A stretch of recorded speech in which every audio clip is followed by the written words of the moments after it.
Om Sai Ram, everyone, fellow devotees on this spiritual path, journeying from I to we to thee. Uh, so we will focus our study circle today on the thought for the day, as written in Prashanti Nilayam today. Would anybody like to read it for me, or if I don't know, you have access to it? If not, I'll read it. Okay. Loving Sairam, dear embodiments of divine love, what is the progress we should strive to make, and how can we win God's grace in this endeavor? Bhagavan lovingly guides us today. Love is transformed into poison if hate contaminates it. Love some, but do not hate the rest, for that hate will foul the love and make it mortal. Love comes automatically to the realized soul, but the spiritual aspirant has to cultivate it by means of service and inquiry into the unity of the Atman. Love must flow not from the tongue or from the head only, but chiefly from the heart. You get the marks that your answers at the examination deserve, not more, not less. Sometimes, if you secure only 5 or 6 out of total of 100, even the 5 or 6 may be cancelled and you will be assigned just a 0. For there is not much to choose between 0 and the 5 or 6 you are able to collect. But if you get a number very near to the minimum needed for a pass, the 2 or 3 that you fall short will be added on as grace marks, and you are very likely to be promoted. This is true sadhana also. Poor progress in it is as bad as failure, whereas good progress will be appreciated and grace will put you through. So, Swami's main teaching is always love all, serve all, that he considered each one of us divine aspect of his, the universal manifestation. So this love all is the troubling part, all part, because we love as per to our likings and dislikings. So I would like anybody to add some comments and we can go from there for the discussion. So the question is, how do we practice love all, the all part?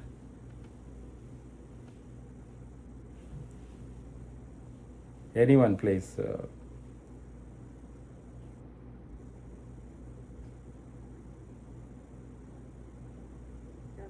Sairam, Raj. Yeah, Thanks Sairam, for Sister Mangala, please.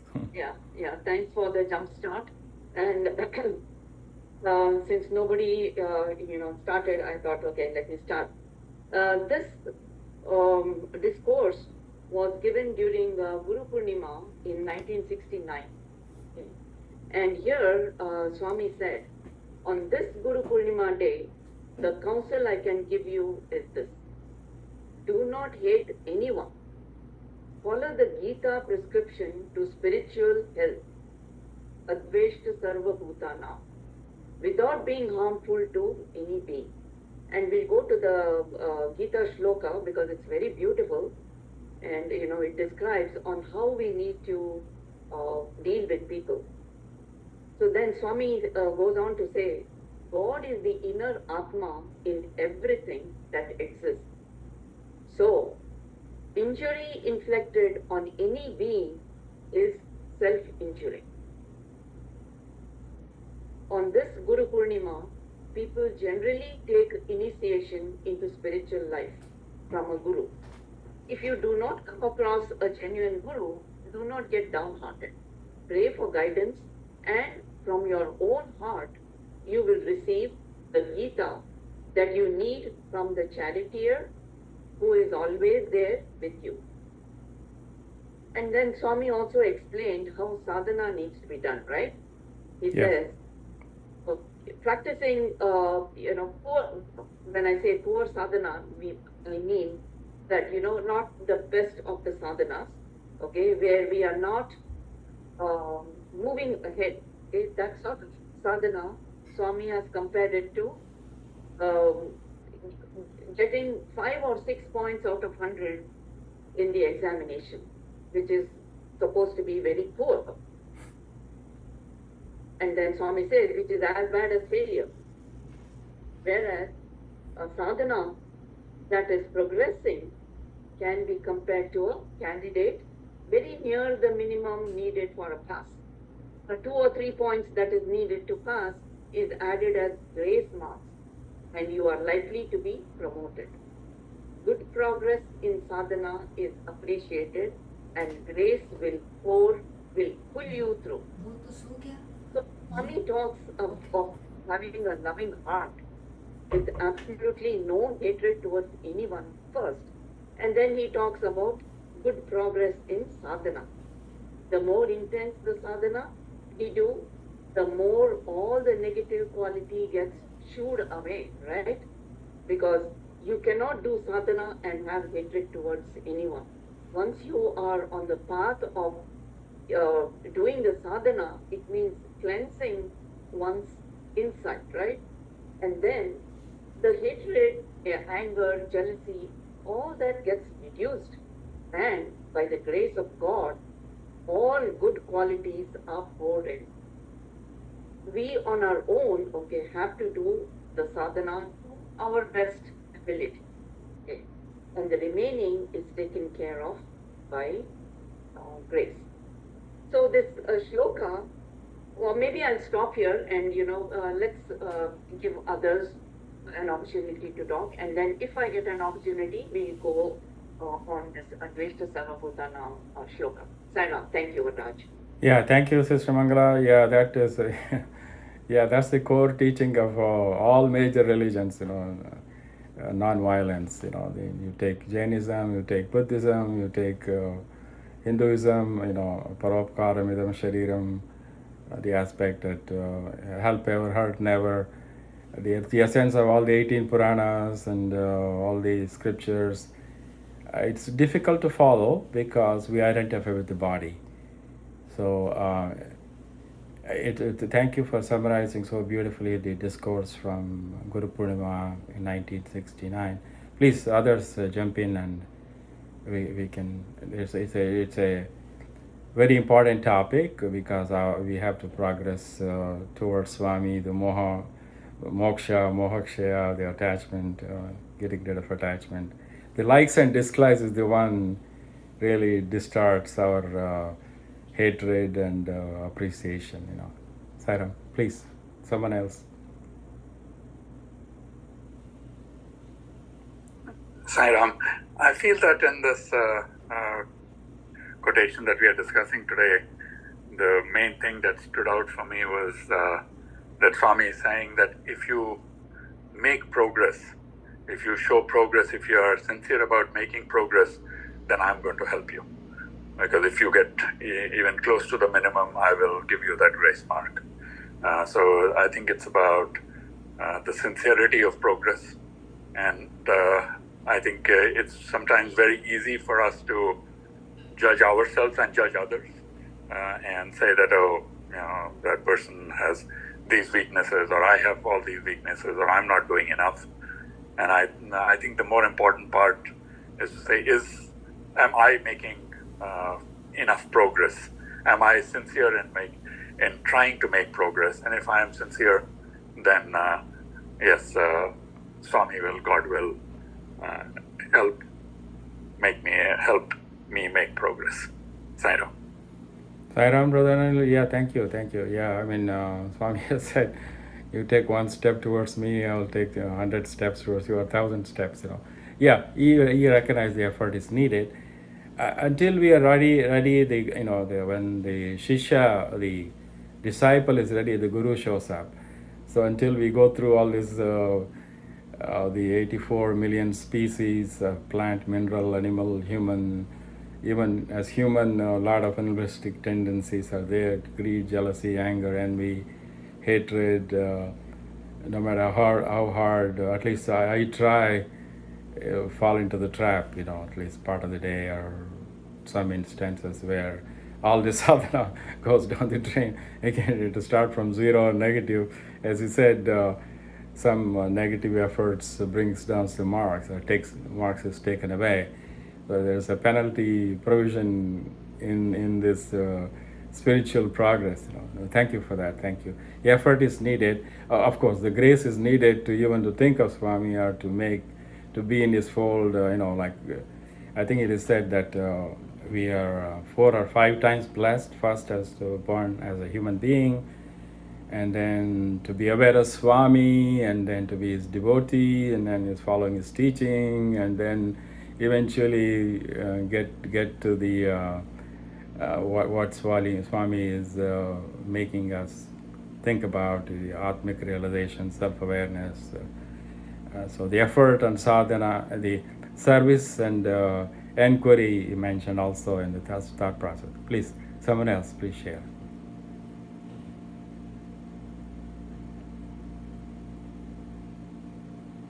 Dinubai, Brother Raj, anyone, please jump in and take on to anything prompting within you. So, one Raj to another Raj, Sairam. Sairam. So the question is, what is the sadhana which will help to transform to what Swami is saying in the thought for the day? And there's only one sadhana. There are so many sadhanas Swami listed out, but there's only one sadhana which can actually help in transformation that Swami is talking about in this. And that sadhana is Advaita Darshanam Jnanam. That's the only one.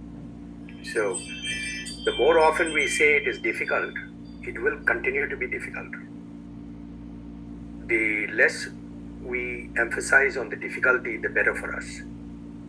And the second thing Swami said is, how is the Advaita Darshanam Jnanam to be practiced in real life? So every time a negative thought comes into your mind, you should chant the name of the Lord. That is the Namasmarana. If you look upon the individual, as you are saying, it's difficult, who hates you, who is nasty to you, who is repulsive in their conduct as distinct from you and not a part of creation, and that has come from God, then you're going to constantly face the opposition in your own mind, which will prevent you from absorbing the essence of that Advaita Darshanam as Jnana. So the more you're able to accept that everything in the world is nothing but a reflection of divinity, which is nothing but a reflection of us in our individual capacities, so-called individual capacities, then we will be focused on the divine mission and our part in it, rather than focusing on distinguishing between us and the individual who's nasty, repulsive, aggressive, arrogant, or in any way negative to us. That doesn't mean, of course, in putting one's guard down and embracing the other person, which would be an unwise thing to do. What Swami meant by doing that is neutralizing the negativity in our own mind and not in some way rejecting the dharma that we have to do in the world. That distinction seems to be lost on many scholars, which Swami repeatedly tried to emphasize, that in your own mind, neutralize the negative thoughts. And in the world, you function as you have to with your Deha Dharma. So that is my interpretation of this today. That Advaita Darshanam is something which comes through practice. It's not something which can come through reading books. That is why reading books is not something which was practiced in earlier days, because people didn't have access to books. There was no printing machinery. So they had to internalize this teaching and apply it in their day-to-day functioning. So if we are able to, in the moment, cut out everything except Namasmarana at the moment when we are facing that challenging situation, that will help to transform over a period of time. Sairam. Sairam brother, thank you. By saying difficulty, I was recognizing the human limitation. Of course, that doesn't mean we get over that. Just difficulty is a stepping stone for the opportunity. You're 100% right. Advaita darshanam jnanam. That is the experiencing the duality, non-duality. That's what. Tattvamasi, Aham Brahmasmi, all these Mahavakyas elaborate. That's what Swami started out saying, Divyatma Swarupalala.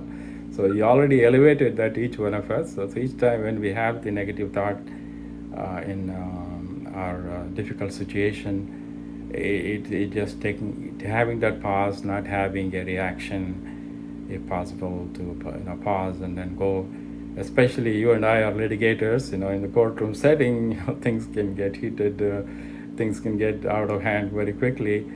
But you have to focus on what's the end result we want for our client, right? So we are advocating, both sides. Sometimes you're on the positive side, sometimes the negative side. So its effort is needed, grace is needed, and of course it's a process. If you're fully attain that oneness 100% of the time, 24 hours a day, there's no point in being in this world. We have to live in the world and follow our dharma, and follow. I mean, the essence of Gita.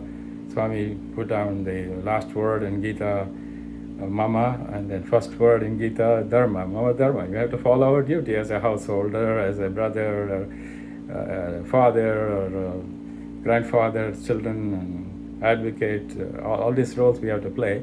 But at the end of the day, to me, is that to have the tranquility, have that peace, so that we resolve the conflict.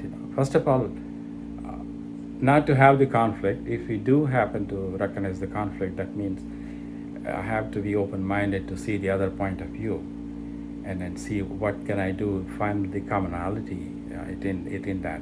So it's just an effort process. Thank you for that invaluable comments, and I just want to add to that, please, because there's nothing negative. You made the distinction saying, and I apologize for this, just to make this important point from Swami. Swami said everything is positive. There is no negative. Everything. If we look upon it as negative, then we are choosing the duality. So we cannot afford to choose duality if you want to move on the spiritual path. So sadhana, what does that mean? Swami explained. Sadhana. Dhana is wealth. Sa is spiritual. Anything which reposes wealth of spirituality in us is sadhana. That is what the meaning of that word is. It's not a physical practice. It is what consciously brings about wealth of spirituality. That wealth of spirituality, the core is Advaita. And if it is Advaita, there's only oneness. Ekam. If there is only that oneness, then where is the question of negativity? So, everything that we experience in life is for a purpose. And that negativity has been provided for us, so-called negativity, so that we can see our own negativity and overcome it. And that is the only way of sadhana, that is recovering wealth of spirituality and putting us on that path. So I just wanted to add that, Sarah. Thank you. Yeah, spiritual wealth, that's beautifully explained. Sadhana, thank you. Anyone else, please? Yes, Sairam, everyone. Sairam, Dinubai, namaste. Nice to see everybody. Yeah, I agree everything with what both Raj brothers say. Swami is very clear. Love is love, as long as it's not contaminated by hatred. So I think both Raj mentioned it very well, that we need Samyak Darshan. And way to get it is Nam Smarana. And in Nam Smarana is lots of love. That love for Swami can work as a fusion where everything is merged into it. So all we can see is love, love, love. Sai Ram.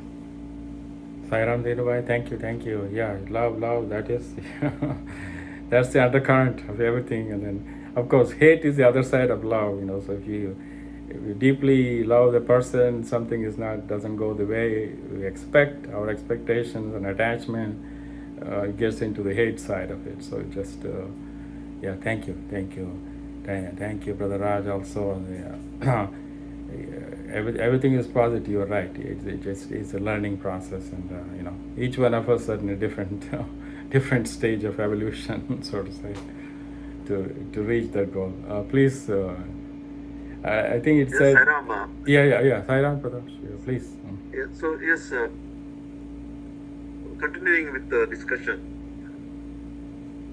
what I found very interesting was the reference that Mr. Bhagya made in his talk in Sarva Dharma Center. Many of you were there on the Zoom call, and the sound quality was not that good, but luckily the recordings have been uploaded, and those are available on our zonal channel. I would say that is regional channel, as well as on our website. So there, one of the things that's regarding this love all, serve all,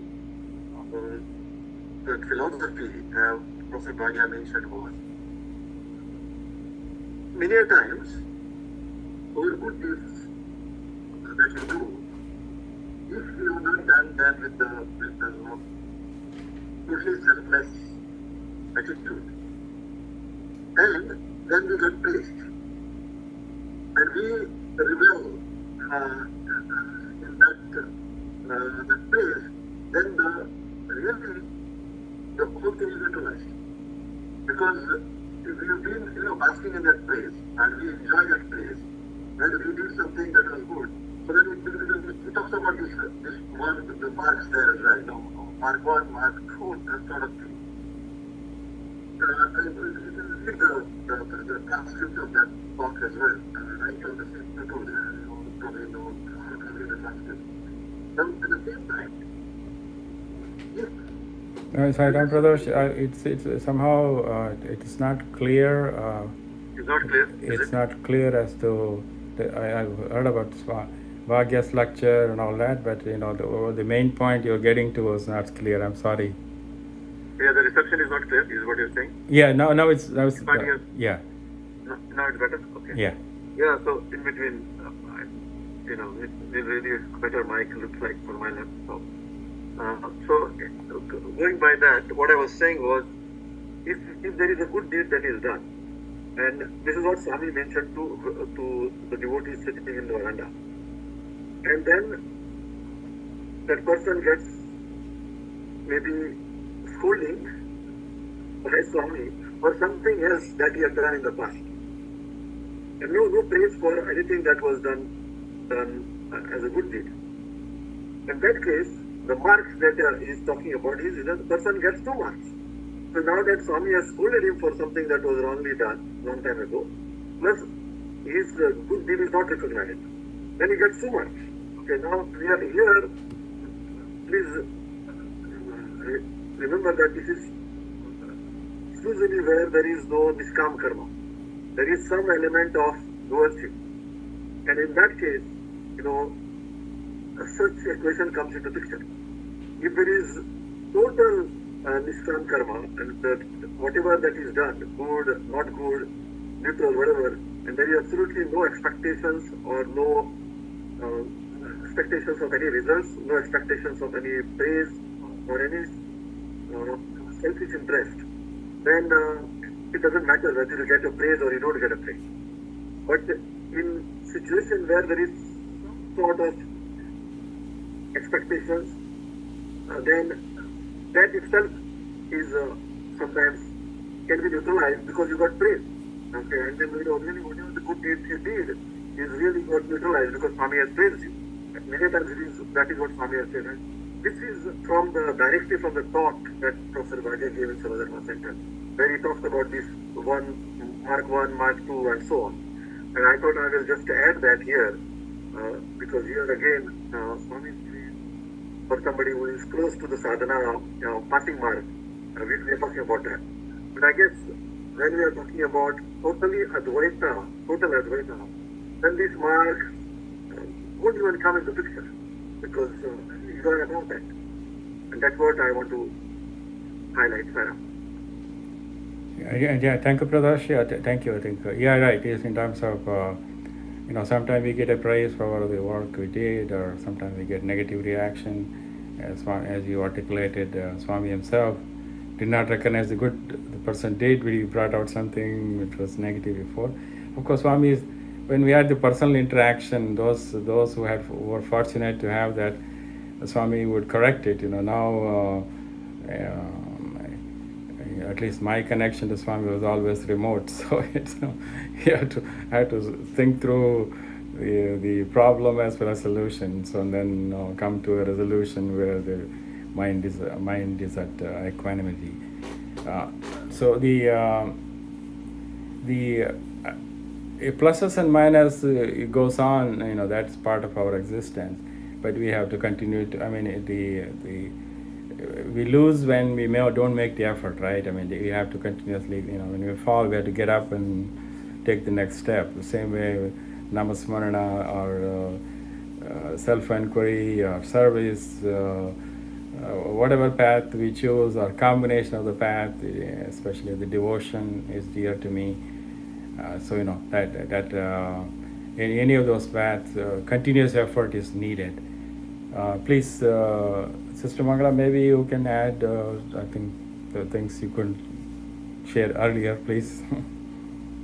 Yeah, sure. Yeah, thank you, Brother Raj. Beautiful discussion, which is very helpful for all of us in our sadhana, or whatever we call it. Trying to control negative thoughts, negative. At the end of the day, it's all our mind, right? As Raj said, okay, there's only positive, there's no negative. Whatever negative is there, it's our making, so we have to work on that. Because, Swami on this 1969 Guru Purnima, he made a reference of this shloka, Adveshta Sarvabhutana.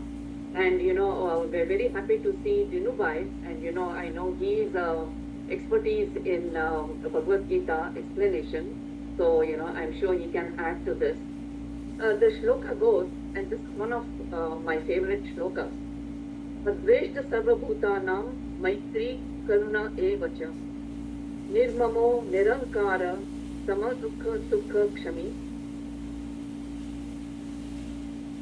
tatma drida nishchaya mayarpitam bodhiryo madbhakta same priya. What Sri Krishna says here is, those devotees are very dear to me who are free from malice towards all living beings, who are friendly and compassionate.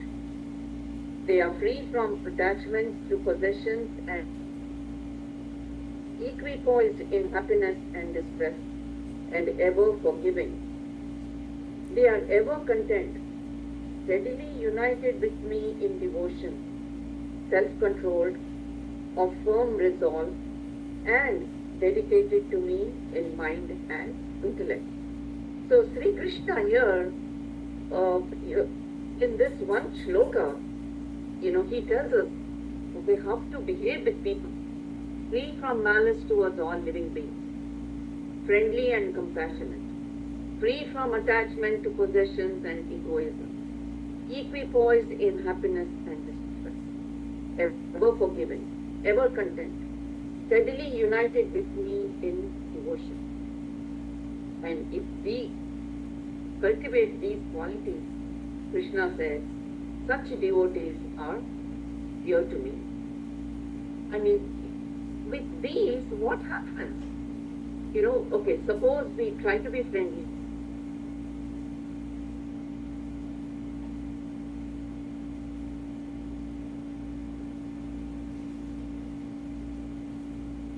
Try to be free from attachment, try to be equipoised in happiness and distress.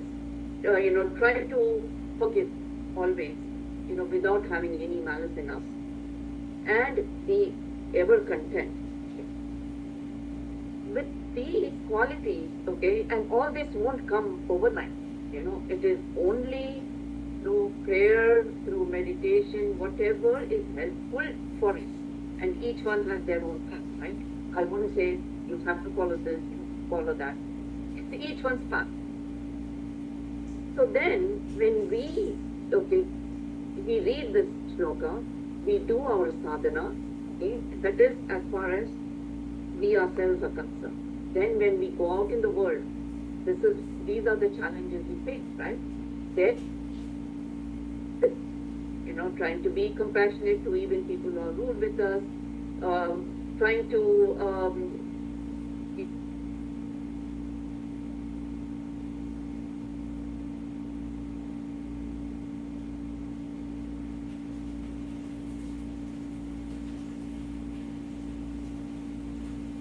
Sorry, we lost you. Sorry.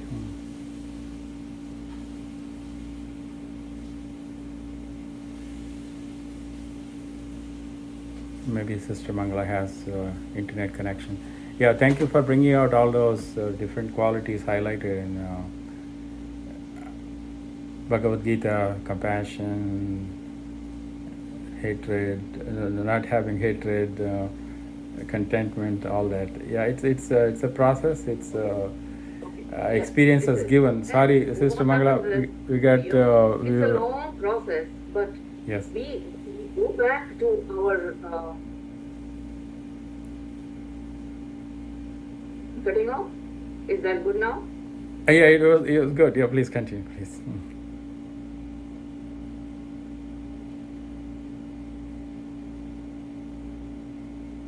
Again. Can you hear? Then was the pause, and yeah, now you heard. Yeah, please.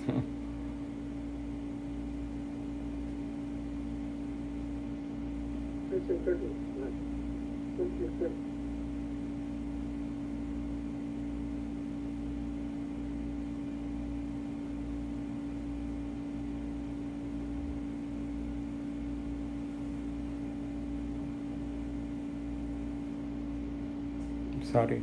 Yeah, someone else, please. I think Sister Mangala is having internet connection problem, so there was a pause. Yeah. So anyone think of a situation where our positive marks are taken away by negative actions? At least I know that sometime, I do get angry, believe it or not. So I regret. Okay, I'm starting to zero and minus or minus. So it's just a process. Next moment is next moment. So it's So, Brother Raj, yeah, let please, me please. add this point. Yeah, please.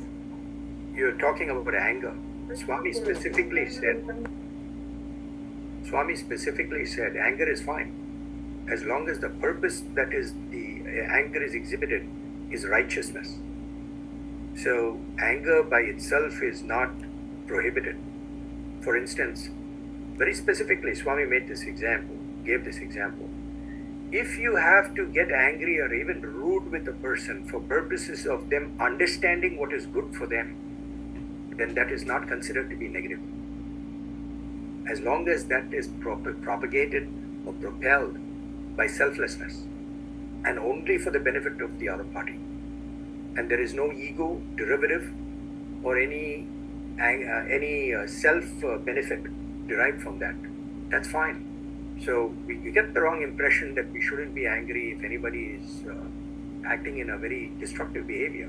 That's completely wrong, because then that junks the entire purpose of the Mahabharata war and whatever Krishna taught in the Sri Gita.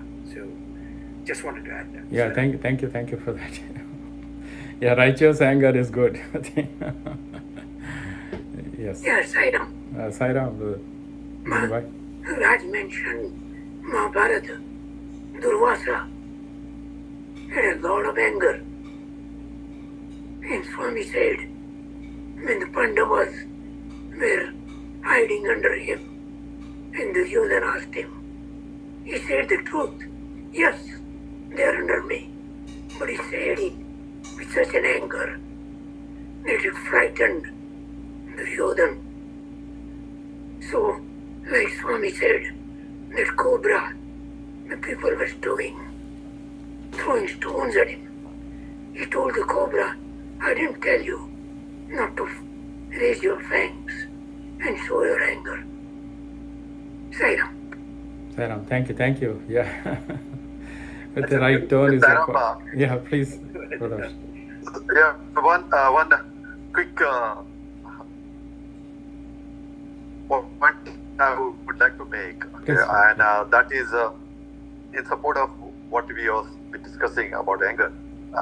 Just as a passing, when Professor Bhagia's talk happened in the Spiritual Exercise Center, then there was an informal gathering in somebody's house afterwards, and we were talking that time. Casually, Mrs.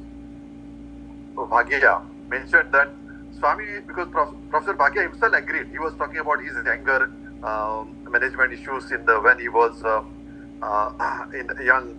as a young devotee when he went there, 1980s and all. He had a lot of anger issues, as he himself claimed. And then Swami used to make fun of that as well. In fact, because it looked like it was a righteous anger. And so while there was an interview going on where only Mrs. Bhagia was there in that interview, Professor Bhagia was not there. So that time, Swami was asking, how is your Durvasa? Swami was asking Mrs. Bhagia, how is your Durvasa? Is he still getting angry in between like that? So you can imagine, sometimes even as Swami Raj was saying, anger for a righteous cause, where the person himself inside is not feeling any hatred. That is important. Okay, and of course, when we can get angry, as we get angry with our children, or sometimes there is no hatred inside, but the anger or even remaining quiet, but there is hatred inside against the other person, where we are controlling the anger. That is actually not at all helpful in our spiritual progress. Sairam. Sairam, thank you. Yeah, that Durvasa element comes out. Of course, in the context I was mentioning, I do asylum hearings, right? Invariably, when the client is testifying, they go off the script. All of a sudden, they say, "Oh, I got so severely beaten, for several minutes, everything." There's no medical documentation to corroborate. So, we prepared before going into the hearing, and all of a sudden, now what do I do here? So sometimes say, are you sure? Like that, try to awaken, because the judge will definitely go and say you are embellishing the record and I'm going to deny the claim, So they had a good case, but they go the wrong way. I'm sure other situation comes up, family disagreements, various situations we can think of. It's hard to maintain that equanimity. Sairam, please share. Sairam, if I could also jump in on this anger thing. While I think no one will deny that sometimes anger is good, it is, I think, a very slippery slope. We are not all Rishi Durvasa. We are not at that level.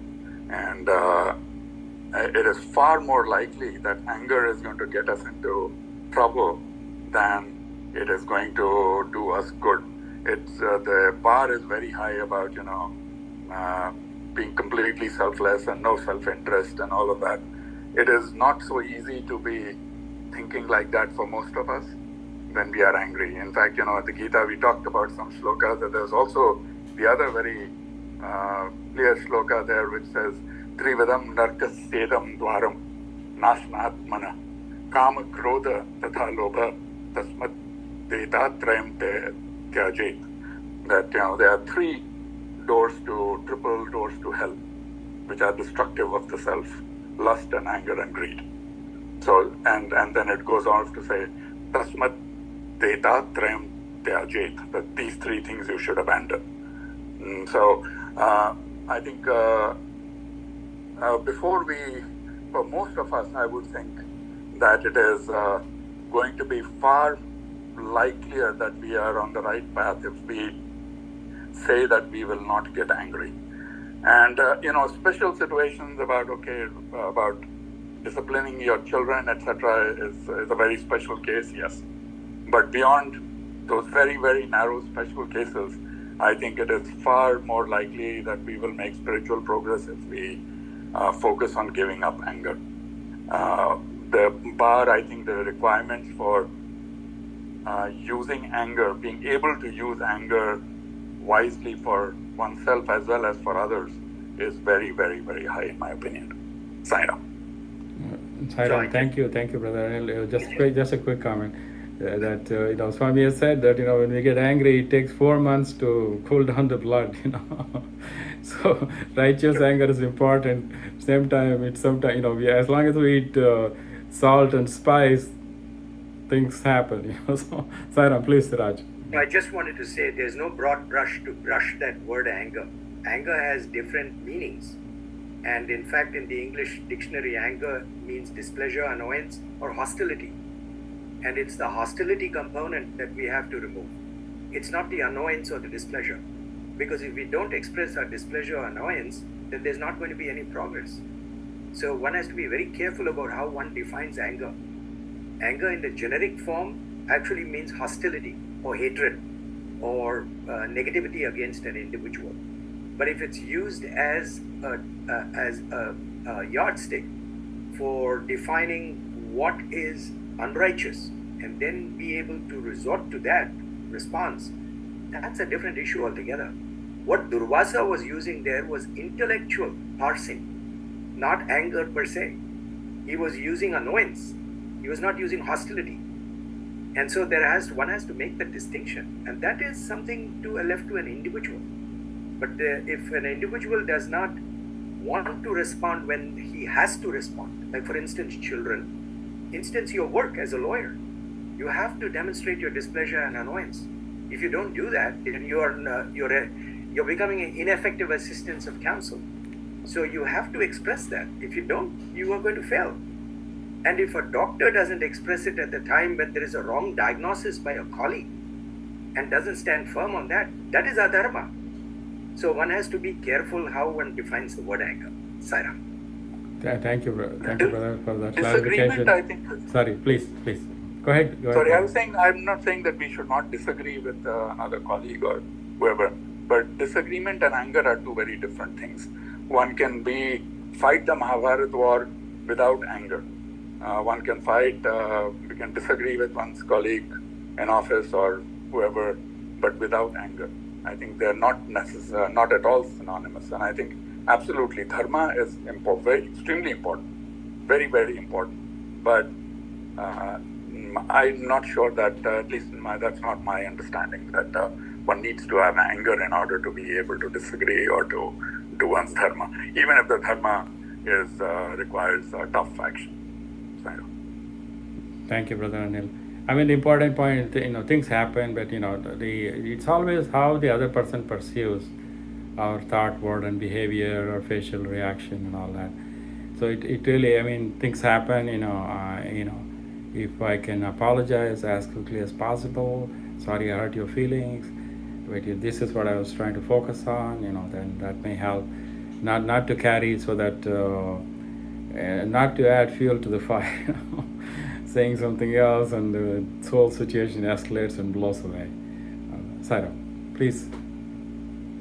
Someone else? I think we're almost there at 2 o'clock, so we may conclude. Thank you everyone for the participation. I think the practicing compassion, not hatred, adveshta sarvabhutanam, and then the aspect of contemplating and the atmic awareness, anger management, displeasure, following our dharma, various topics were touched on. We could spend more time on it, but thank you for making it very enriching, and so I hope we scored some points with Swami in this discussion today. And hopefully that balances some of the negative thought process, that everything is positive thought, There's so many good points brought out. Thank you everyone for the participation. Sai Ram.